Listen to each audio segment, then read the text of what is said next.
All right, all right. We are on. Al, how are you, man? I'm doing great, Brian. How are you doing? Good, good, man. I can't tell you how much I appreciate you coming on the show. We've been talking about this for what, a month or two, right? It has been. It has. You've been so booked. No, I'm I always lucky got to get time for on. you. I always got time for you, Al. I So, appreciate that. while I may know you and I may talk to you all the time, let's tell everybody about you and who you are and who you're here to talk about. I mean, you're more than just fence armor. You also are the president of NAFTA, and you've got so much other stuff going on. So, give us a quick background about you and what you do in the industry. All right. Well, in the fence world, I am certainly privileged to be president of NAFCA, the North American Fence Contractors Association. It is a mouthful, so NAFCA is all you really need to know. All right. And but the deeper meaning is North America. So it includes Canada, it includes Mexico. We don't have. We used to have one or two members out in Mexico. I don't think we do, but we have several in Canada, and we have obviously many in the States. Okay. But we wanted to encompass let's say the continent that we're on, and that's where the name came from. So I'm gladly president, and I'm enjoying that time with the group. We had the pandemic at the beginning, so we didn't get too much done. But now we're looking at continuing to do more volunteering, more philanthropic kind of work. And you're up in Canada yourself, aren't you not? I'm here half the time. I like to stay where it's warm, so I kind of follow the sun. Our corporation's in Fort Lauderdale, and I like to spend as much time there as I can. Oh, well, I mean, if you're missing some sun, come down to Las Vegas. We got plenty of that. We got plenty of that. We're storing it up for the whole country this next month or so. But now you mentioned, I also like coconuts. So, but you got your share in Florida too. You're not without sun down there. No. You did mention NAFTA, and I know Fence Armor. You'll be at the fence show with Fence Armor and stuff. But I want to talk a little bit more about NAFTA because I think it's an important part of our industry. And and you recently changed your mission statement, if I'm correct. I mean, I went on there and I saw empowering the fence industry to build a better world together. What does that mean? Where did that whole new mission statement come from? Well, the reality is we have a couple of associations. We're going to say we're an association. We are truly an association. Yep. But with the Fence Workers Association and the American AFA, focused on aspects of the fence industry that are related, let's say, symbiotically. I think NAFCA, from its beginning, had always the volunteer aspect in mind. So I think most people in the fence industry will know that we've really, back in the days of Scott and maybe before him, Ruitt, really brought on the work that we did at the National Cemetery in Arlington. And that's we've been carrying that on for years now. Yep. I think almost 10 years, if I remember. Yeah. And this year's no different in October. So we want to be an association that fencers would love to join, to be able to give their time and energy back to well-deserving causes, such as the Arlington Cemetery and Victory Junction and many other things that we've done to give back to, we'll say, society in general. Yeah. And I think most of us know about Arlington, the Arlington Cemetery project, because you complete another couple hundred feet of fence a year or something out there. What exactly is that? You remove some fence and install fencing to replace what's existing. Exactly. So we have a window of a day. Typically, we try to get everything done on the day. The day before, we'll have our board meeting. The day after, we should say, we start on the project. And that usually includes ripping out some fence and putting in some new fence. And we have great sponsors, as it were, who provide us the materials. We have great fence companies who join in to help us. And, the small membership fees that we ask, $250 a year is a small membership fee, really end up going back to really helping in these causes. Yeah, and you guys give back a lot more than most. I mean, if I remember your last one training you were doing in Florida, it was you were actually helping people with rooms or something too, weren't you? Yeah, well, what happens in our training in Florida, the fence training school, when we have it, last year we actually turned that fence training school again into another project to help put in the fences to a memorial site for, I think it was the U.S. Navy, and that was a real nice tribute. So last year we did a couple of different projects. So we're real good at that, and certainly we'd love you to think about, as fence companies, maybe deserving individuals or organizations in your state that may need some help. Yeah, And yeah, that's something we can bring up in our board meetings and look at where we can apply our energies and find fence companies and sponsors to help us yeah. help others who've given so much. Yeah. So come on, everybody. I know there's going to be thousands of people watching this at some point throughout the next week. So get in those comments if you got a project or if you got something worthwhile for Al to take a look at and his team or us, or if you can donate some time, drop in the comments and let's see if we can get more of these projects going around, because it looks like you guys are going to be focusing a lot more time on these things as you do. So besides the Arlington one, you mentioned a Victory. What is it? Victory something? Yeah, a few years back we did another project, Victory Junction, and that was a really, I want to say, special, because that's where we met Richard Petty, and certainly that whole family and how that tied into together. Chris was involved in that one, and he got things kind of rolling for us out in Georgia. But it was in the Carolinas, and Victory Junction is we'll call it a theme park for, we'll say, disadvantaged children, potentially those who aren't going to make it.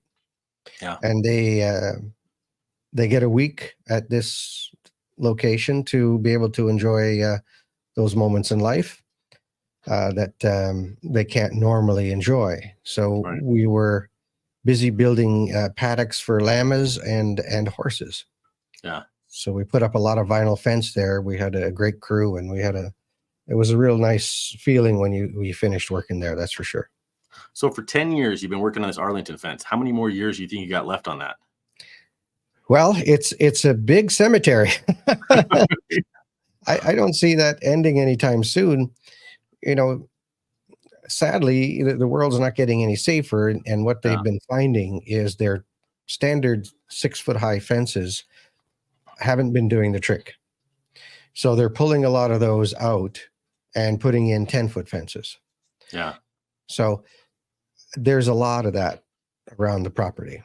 I don't foresee a time where that's going to stop. Now, we can only do so much as a volunteered association, and we can only get so many things. So when we go in, we typically look at a segment of the fence that we can do, and we're very, very happy to do that for them, and they're happy to have us, obviously. So yeah, works well. Have you tallied up a footage yet that you've done out there? That's an interesting question. It'll be hundreds and hundreds of feet. Over the years, it'll be, maybe thousands. I don't know. We try to do, it really depends on the segment. If it's, if it's a 4-foot or 5-foot ornamental fence, then it's going to be real fast, right? Yeah. But it also depends on what we're tearing out. Sometimes we've got stuff in there that is, been in the ground for decades. Yep. So that sometimes pulling that stuff out is a challenge for sure. Yeah. So what's the next day you're going to be out there at Arlington? How do people get involved in this? Is there an email? Is there a website we go to? If we had to tell everybody, maybe Susan can type it into a comment or something and pull it up about where they can contact you or get involved. They can certainly go to 4 NAFTA.com. And on there, there'll be, abilities to join us there and find out more about what's going on at the next events. They're typically in October. So, the challenge with doing these things is getting the right window, because, typically, most guys are really deep in their fencing business from May till September. Right. So we trying to get things done at the beginning, or maybe a couple of things at the beginning of the year before they get too deep, and a couple of things at the end. So it's a bit of a challenge in that aspect. So October, sometime in October is what you're Yeah, Arlington will be in October.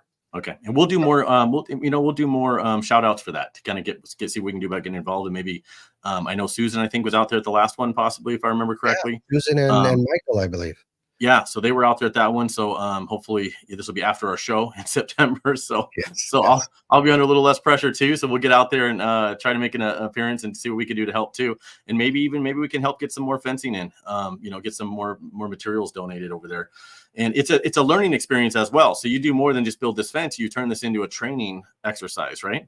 Yeah, in like we did in Florida for that memorial. I think it was for the Navy. We really took what was going to be our regular training and turned it into training / practical application.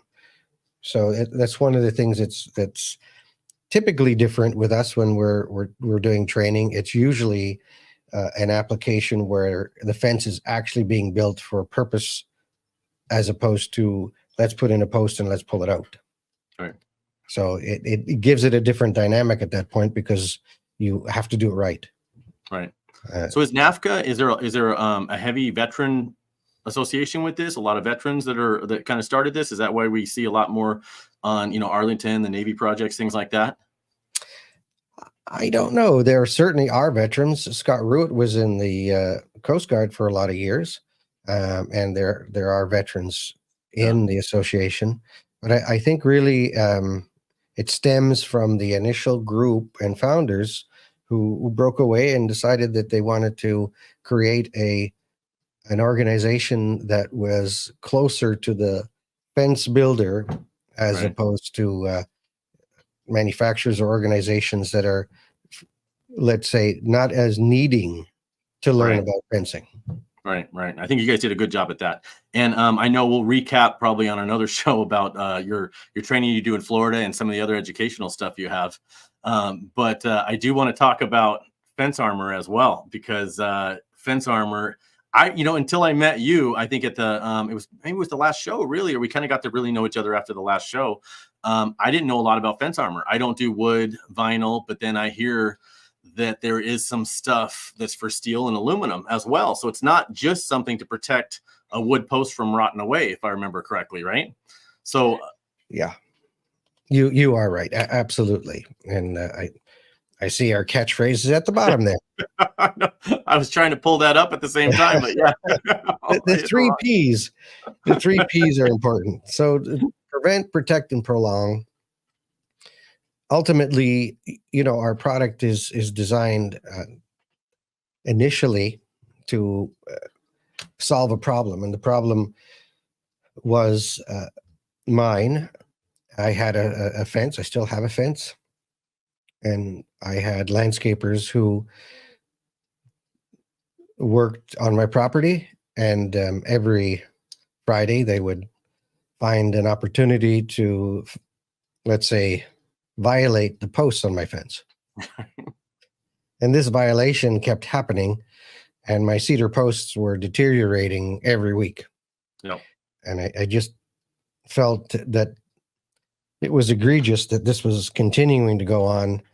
I hired another landscaper, and I finally, after 3 landscapers firing them all, realized there's nothing for this. They said there was nothing they could do about it. The equipment they use is what it is. Yep. It's not really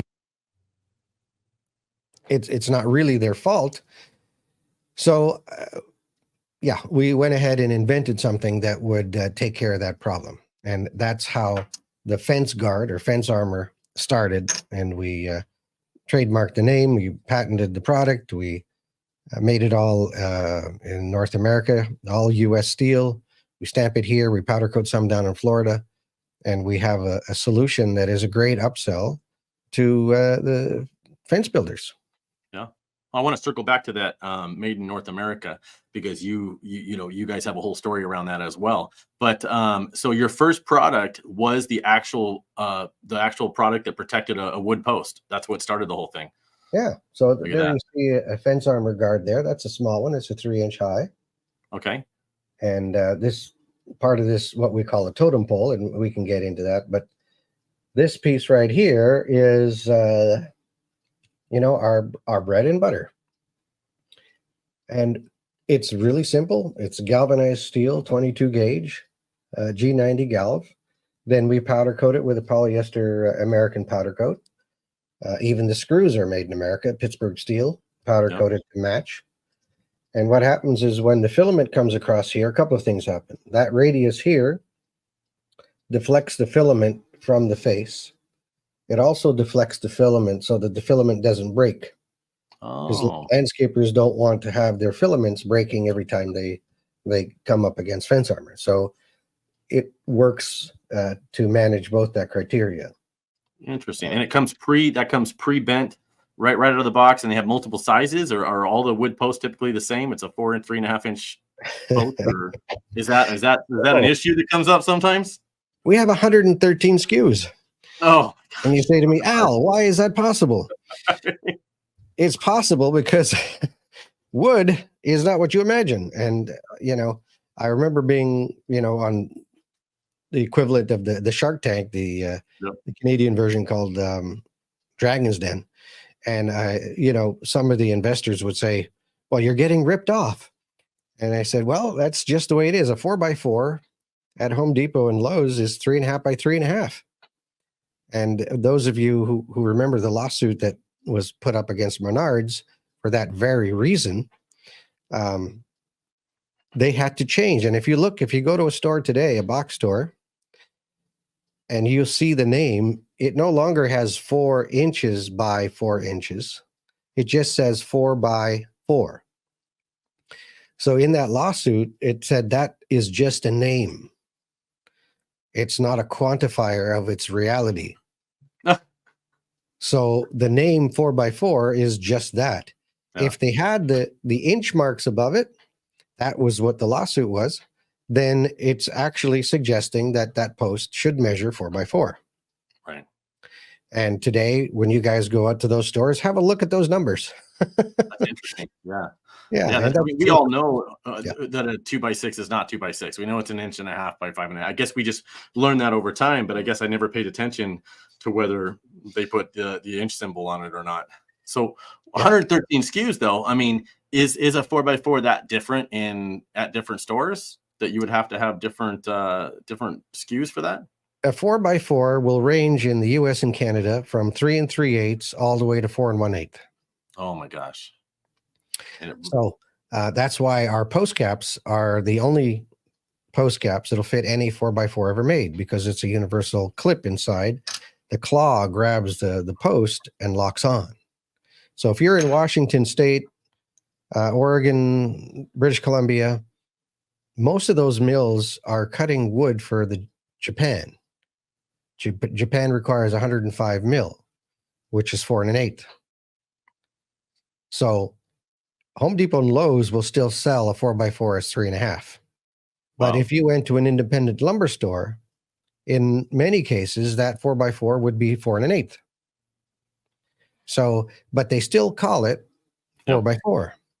4x4. So you got to check everything before you do it. So, I mean, you could order, I guess that's an important thing when you're ordering up the product too, to get the stuff shipped out to you. And we've got it down, and that's why we traditionally sell online as opposed to in a brick and mortar store. Right. Because a consumer isn't going to get it right. And fencers oftentimes don't get it right. In Pennsylvania, you know what? Typically 3 5/8 and 3 7/8 lumber is everywhere. Yeah. Why? Who knows? And a lot of times it's rectangular. It's, maybe 3 7/8 on one side and 3 5/8 on the other side. And fence armor, of course, what's nice about that, it's adjustable this way, so you can marry up that size. And our screws are self-drilling, so you can always marry up and drill right through the fence armor through the other side. So you don't have to use a pre-drill. It's built into the screw. So yeah, we've learned a lot, and we really suggest to people strongly that they measure first. Right. Yeah, that's what I was saying. It's a big deal, especially if you're ordering things up.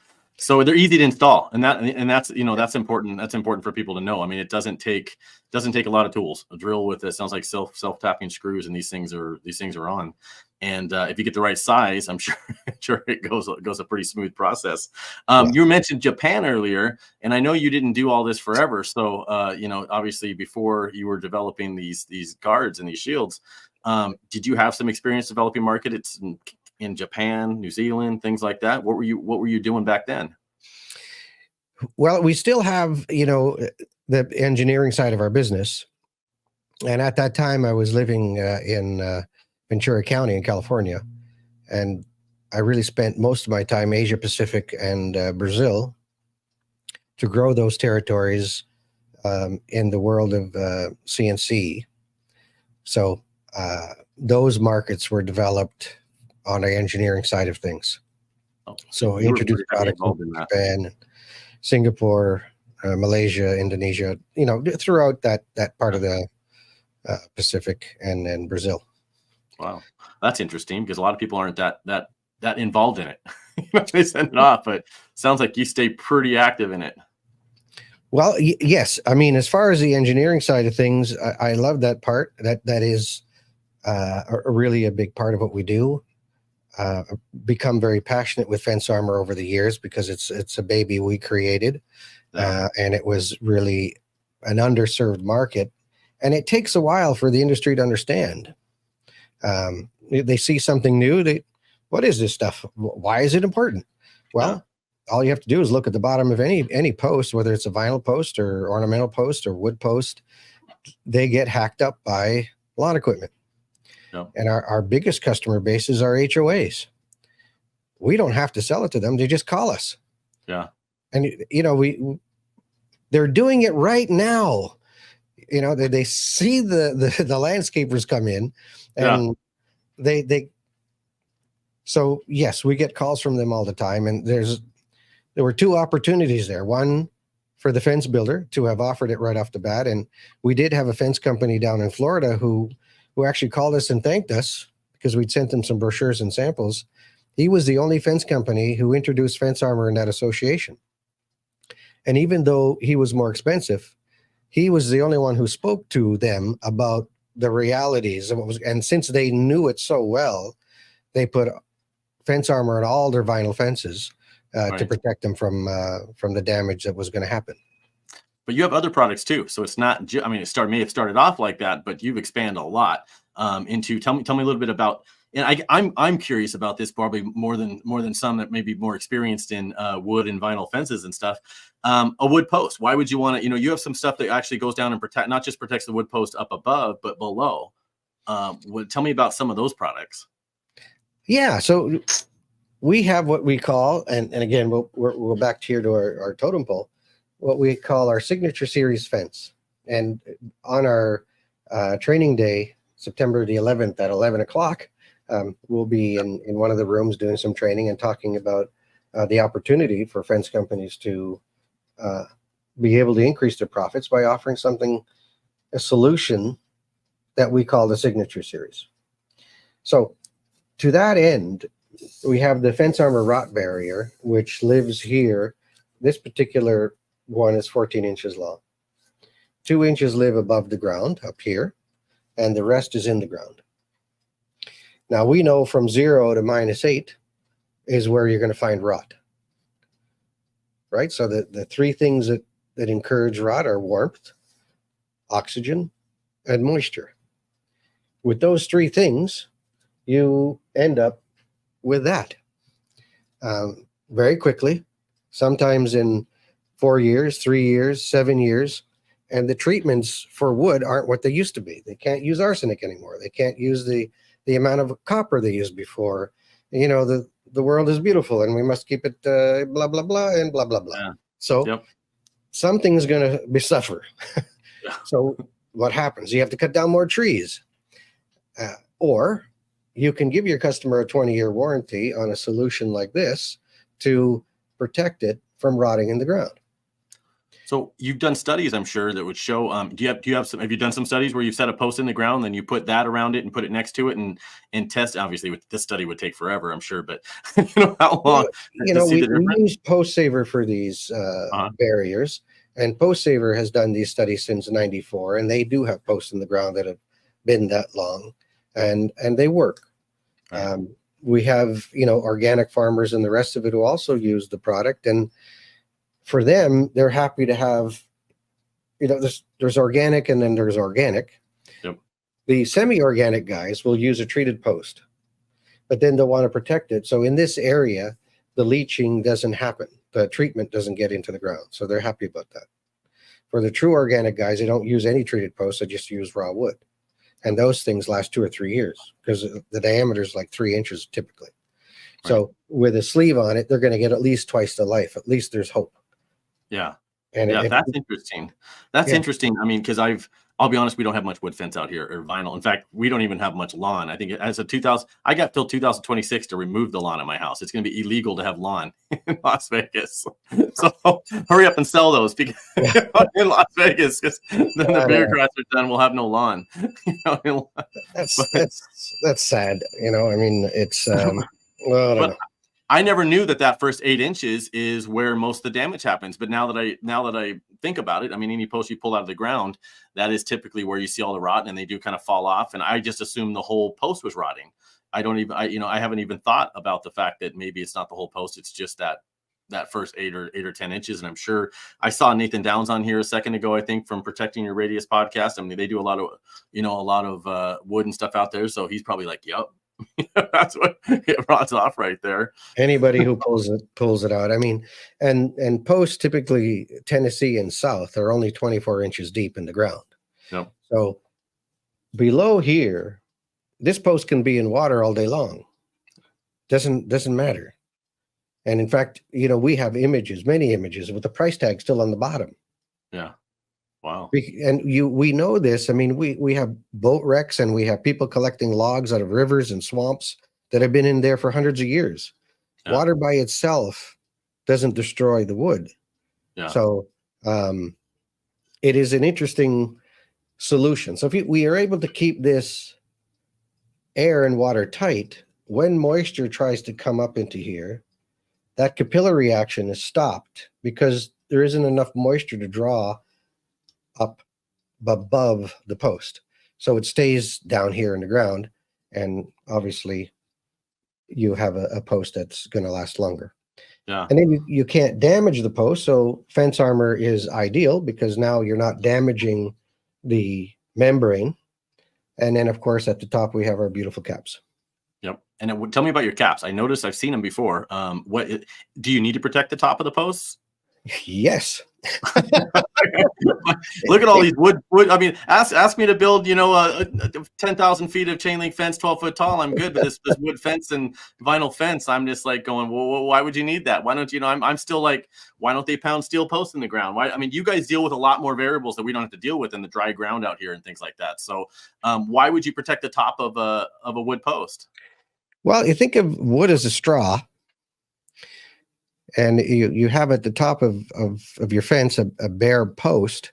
It will take in the moisture, and over time it obviously starts to expand and contract and expand and contract, and it will fail and it will rot from the top. And we have plenty of pictures like this. Just it's complete common sense. Now it really depends on the fencer of record at a specific territory. And I know you talk about this often, what is the most popular fence in your area? Well, it depends on who the fence company is. Yep. Whoever that is, they kind of control what people like. And they say, I want a fence like that guy. People don't often think independently. They kind of sort of say, well, I want a fence like my neighbor. And that could make sense. And if you're in an HOA, well, they're going to get the fence that you're going to get. Whatever they'll tell you can do. Exactly. So when fencers are building fence and they leave a post uncovered, now sometimes they use a top rail, which will cover everything. But if they're exposed at the top, they cut it at the top rail and it just sits there open. They're presenting a failure that didn't have to be. And there's an opportunity to, just cut it up 2 inches higher and put a post cap on it, and you're a hero. People will love you. Yeah, and they're decorative. They look nice. Yeah. So that there's no doubt. And are we going to be seeing some of these at the Fence Show? I hear you are building one heck of a booth for the Fence Show and Security Expo in Las Vegas. Tell me about that. Tell me, what are we going to expect to see? Will you share some of the details on it? I don't know. I think of Jurassic Park where he said we spared no expense. We're not the biggest company in the world, but we really are excited about what you've put together, and you should be very proud, Brian, what you've done over the years. I'm truly impressed, and so is my business partner, Louise. We really think what you've been able to do has speared on the competition to wake up a little bit and realize, hey, we could do better. And I think they're aspiring to that. So I really like the location. I don't know anybody who really doesn't like Vegas. It's sunny, it's warm. That follows under my criteria. It doesn't have an ocean next to it, but there's a lot of fake water. We got the Bellagio fountain. Yeah. So I'm always drawn to the warm weather, and there is fantastic food. I think Caleb and some of the others will tell you that I enjoy food immensely. And in that hotel, believe it or not, is probably one of the best steakhouses I've ever been to. Which one? You can get steak at 2 or 3 different places. Which one do you like? The one that the most expensive one. I don't remember the name of it. Yeah, I know what you're talking about. Yeah, right in the hallway. I've forgotten the name right now. I have plenty of pictures of it. Is it Don Vito or no? Gosh, I know what you're talking. I haven't ate there yet. I ate at the other 2 restaurants all the time, but I haven't splurged for the steakhouse yet. But everybody says it's amazing. It is outstanding. You got to be ready to pay for it, but it is worth it. The only other one I know in Vegas that is of its caliber is at the Golden Nugget. Really? And it'll come to me. But they do probably the best crab cake that I've ever had in the world. Yeah. Incredible. We go to Echo and Rig. If you get a chance, we got an Echo and Rig out here that's pretty good. A little off the strip stuff. We don't go down to the strip and eat probably as much as we used to when we were younger. All the work, park and walk and stuff, it changes a little bit, but it's always a workout in Vegas. You're always walking for what seems to be miles to get anywhere. But it's good because the destination is worth it. Are you coming in for the demo days at all? The name was Vic and Anthony. Vic and Anthony. I'm going to check that out. I'm going to see if Susan will allow us to go out to a nice big steak dinner after all this is over. But those executive directors, they are cheap asses. You know what I mean? Should I be talking about Clint here? I don't know. I got to eat. Vic and Anthony's will be the best crab cake you'll have ever eaten. Really?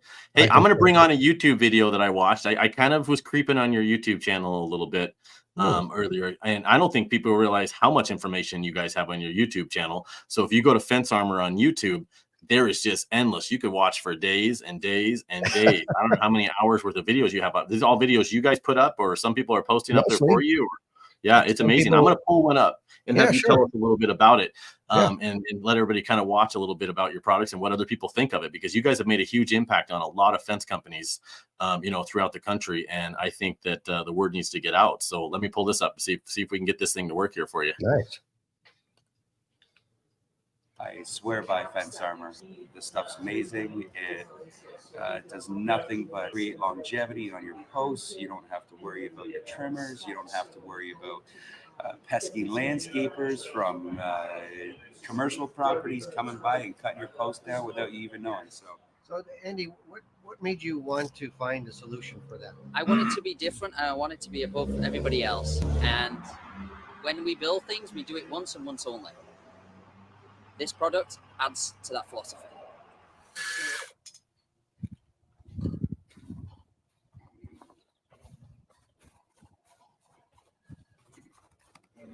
Well, with our customers, it's given us another great option to give them to protect the length of their fence that they are paying a lot of money for, and it's just been an absolutely great product.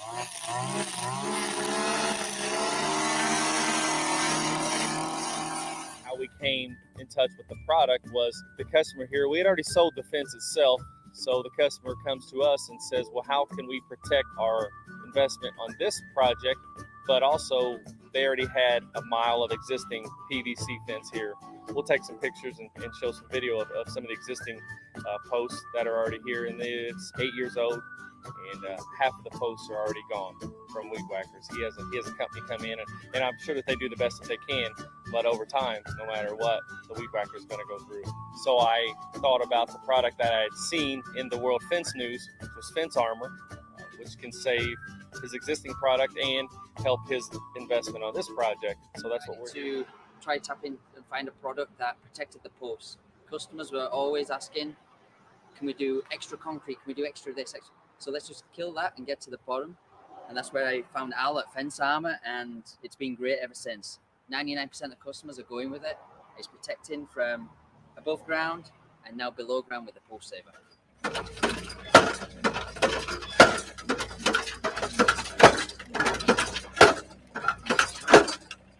Well, with the cutting length fence armor at the bottom of the post would definitely keep the weed whacker from hitting the wood itself. Hey guys, Ian Robinson here with Davis Fencing. We're using the fence armor today on our new fence posts that we're putting in, installing.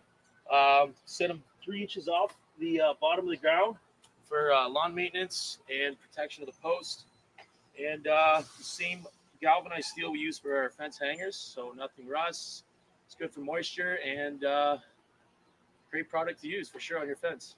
And we trust it. The best defense for your fence. Got these in today from Fence Armor. This is cool, man. I mean, these guys are on top of it. These are galvanized steel caps that will fit about any wood post you can dream of. It's in like a 4x4. You know, there's oftentimes they're different 3 5/8, 3 1/2, 3 3/8, 3 3/4. They even fit a vinyl post. So these tops are interchangeable. This is galvanized steel with this adjustable claw on the inside, no screws, stainless steel claw. When you push that down on the post, it locks on there. So super simple, slide on the post, done deal. You can have a point on it or none. So here's the cap with no point on it. I think we know that voice. You can order the finials to go on top. So you have different Definitely options. know that voice. This finial is kind of cool because you can put a flag in that, like an American flag or something for the holidays. You can slide those little bitty wood stake flags in there and display them on top of your fence. Definitely pretty, definitely awesome. Check them out, Fence Armor. Nice. Cool. Very nice. Like So, yeah, your product's been out around for a while. So when did you first start selling these? How long's it been? I don't think we actually kind of got on that. I mean, has it been, how many of these things you think you have out there? Well, there'd be tens of thousands, and all over the world. All over the world. We ship everywhere. So Wow. whether it's Australia or Switzerland or Denmark or England or Portugal, we have Fence Armor all over the world. But obviously our biggest customer base is where we are, and that's in the U.S. Canada is growing for us too, which is great. And it's really word of mouth. People our neighbors are talking to other neighbors, and fence companies are talking to other fence companies. There's an opportunity there for, again, when you're speaking about the customer, Mr. Customer, this is an option. Our normal price for the fence is this, or I can give you the Signature Series. It's going to cost a little more. Yeah. Fence Armor is going to plant a tree for every one you buy, and you're going to get a 20-year warranty. So even if the customer says no, you're presenting the latest and greatest technology to the customer. Just for his enlightenment, he might say, wow, maybe I should consider this, because everybody wins. Because ultimately, do you want that? Because that is going to happen. Yeah. No, I love the product. I mean, I'm trying to wrap my head around how I'd use them on steel fences out here. Give me a quick idea. What would you use these for on a steel fence, on a commercial fence or residential in Las Vegas? Well, a traditional chain link fence, you don't really need fence armor per se to protect the posts, but we do have two great products one is just coming into the market now. It's called Trim Buster by Fence Armor. And what it is effectively is a panel that lives under the fabric between the posts so that the grass doesn't grow up. You don't have grass over there, so you don't have to worry about this. It doesn't grow up and interweave in the fabric. Gotcha. And that's true also for ornamental. For ornamental fences, we have a clip-on version, which will just clip on to that ornamental post. So that's what we have for that part of the world. But if you're really putting in post or chain link or ornamental into an area where there is no grass and there is no lawn equipment, then you don't really need to prevent, protect, and prolong, because there's nothing that's ever going to really affect them. Hey, maybe that shield will help keep the rattlesnakes and the scorpions out. I don't know. You never know. We can always find a use for something, right? So, Oh, absolutely. Absolutely. hey, I want to thank you for coming on. I know I promised we'd keep it around 30, 40 minutes, and it went by quick. I always love talking to you. It did. It did. I really appreciate the time, and I really look forward to the show. Come to our booth, 1011, I think it is, 1011. I think it is. You'll have a great time over there. There'll be exciting things for you to do and win great prizes too. You handing out any beer or poker chips or anything at your booth? Anything they need to run over there and get before they're all gone? I think it's even better. Okay. I got to keep it a little bit of a surprise. It's definitely worthwhile coming to our booth. Nobody will be disappointed. I know, and I asked you for some sneak peek pictures of your booth as it's being built, because you got a pretty good sized booth, 20 by 20, and those are good sized booths at the show there. So I'm super excited to see what you're building out there. Go to fenceshow.com if somebody wants to register. Get a hold of you, because you have a code that will help them get a free exhibitor hall pass as well. I'm sure you got that to hand out to people. So if anybody wants to reach out to Al Martins through Facebook, LinkedIn, reach out to us and we'll get you in contact with them. Where do they go to purchase anything if they're going to get fence armor? Is there somebody they should get a hold of? Well, you go to fencearmor.com. Okay. And certainly if you're a contractor, feel free to contact. So there is a portal that you can sign into and get yourself registered automatically, which will be very helpful. But reach out to us. We have great contractor pricing. We have all the assets you need to develop the affiliate page on your websites. And as another little tease for the show, look up Wood Bully. Wood Bully. Wood Bully. And he'll anyway, look up Wood Bully and see what you find. And they'll be there at the show. Wood Bully. That's interesting. If you just look up Bully, you'll find Susan. But, I guess Wood Bully, I guess you'll find something different. If you go on social media and you look up Wood Bully, you'll see he's a really interesting fellow and an interesting company. Very unique, not a traditional. We'll say he's a carpenter officially. Gordon South. Him and his lovely wife will be there. Cool. And they'll be working the booth with us. But if you look at his channel, you'll see he has some really interesting things to talk about too. Cool. And I heard if anybody uses any of their products and you still get damage to your posts, Al will come out and mow your lawn for 6 months for free. I haven't heard about it. That must be in their extra fine print. I can't back that up, by the way. But so, all right, great. Thanks again. I'm sure I'll talk to you before September, but I'm sure the next time I'll see you is the September 10th to the 13th out there in Las Vegas. Go to fenceshow.com and register. If you get a hold of us or get a hold of Al to get a free code to get an expo pass. We'll see you guys in September, but I'll see you guys next Wednesday as well online. All right, Al, have a good one. Thanks for coming on. Cheers. Good to see everybody. See you later. Thank you for having me.